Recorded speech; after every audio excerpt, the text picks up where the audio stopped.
आप सबको जय मसीह की। आज का वचन उत्पत्ति अध्याय 17। जब अब्राम 99 वर्ष का हो गया तब यहोवा ने उसको दर्शन देकर कहा, मैं सर्वशक्तिमान ईश्वर हूँ, मेरी उपस्थिति में चल और सिद्ध होता जा। मैं तेरे साथ वाचा बांधूंगा और तेरे वंश को अत्यंत ही बढ़ाऊंगा।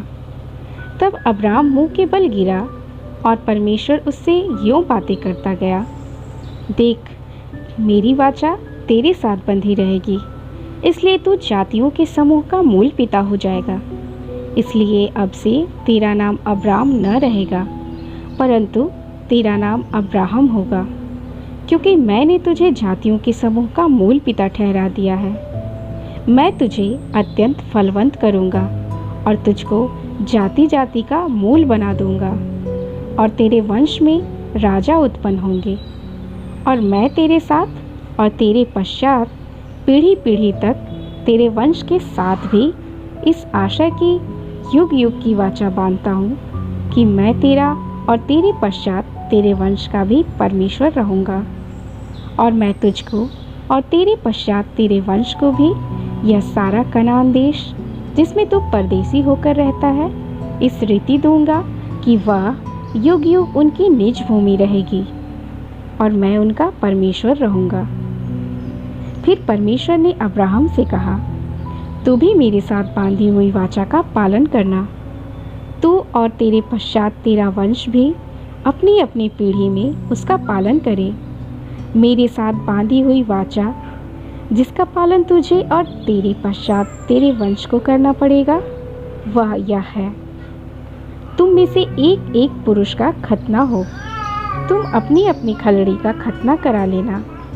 जो वाचा मेरे और तुम्हारे बीच में है, उसका यही चिन्ह होगा।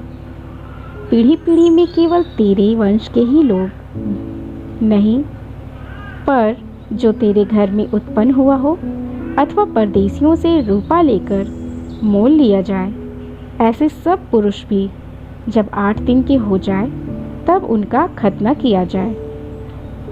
जो तेरे घर में उत्पन्न हो अथवा तेरे रूपे से मोल लिया जाए, उसका खतना अवश्य ही किया जाए। इस प्रकार मेरी वाचा जिसका चिन्ह तुम्हारी देह में होगा, वह युग युग रहेगी। जो पुरुष खतना रहित रहे, अर्थात उसकी खलड़ी का खतना न हो, वह प्राणी अपने लोगों में से नष्ट किया जाए, क्योंकि उसने मेरे साथ बांधी हुई वाचा को तोड़ दिया।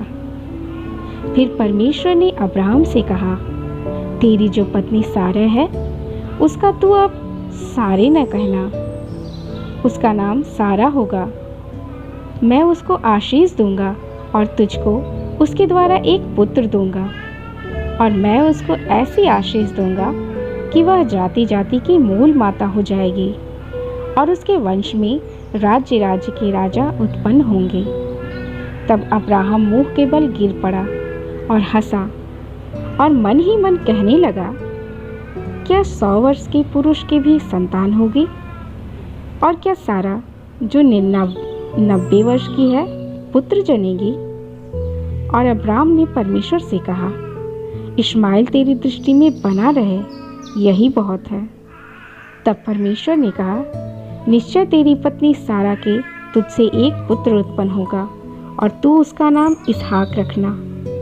और मैं उसके साथ ऐसी वाचा बांधूंगा जो उसके पश्चात उसके वंश के लिए युग युग की वाचा होगी। इश्माएल के विषय में भी मैंने तेरी सुनी है। मैं उसको भी आशीष दूंगा और उसे फलवंत करूंगा और अत्यंत ही बढ़ा दूंगा। उससे 12 प्रधान उत्पन्न होंगे और मैं उससे एक बड़ी जाति बनाऊंगा। परंतु मैं अपनी वाचा इसहाक ही के साथ बांधूंगा, जो सारा से अगले वर्ष के इसी नियुक्त समय में उत्पन्न होगा। तब परमेश्वर ने अब्राहम से बातें करनी बंद की और उसके पास से ऊपर चढ़ गया। तब अब्राहम ने अपने पुत्र इश्माएल को लिया और उसके घर में जितने पुत्र उत्पन्न हुए थे और जितने उसके रुपए से मोल लिए गए थे, अर्थात उसके घर में जितने पुरुष थे उन सबों को लेके उसी दिन परमेश्वर के वचन के अनुसार उसकी खलड़े का खतना किया।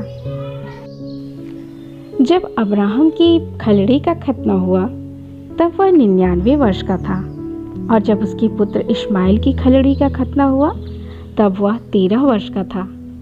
अब्राहम और उसके पुत्र इश्माइल दोनों का खतना एक ही दिन हुआ, और उसके घर में जितने पुरुष थे जो घर में उत्पन्न हुए थे तथा जो परदेशियों के हाथ से मोल लिए गए थे, सबका खतना उसके साथ ही हुआ।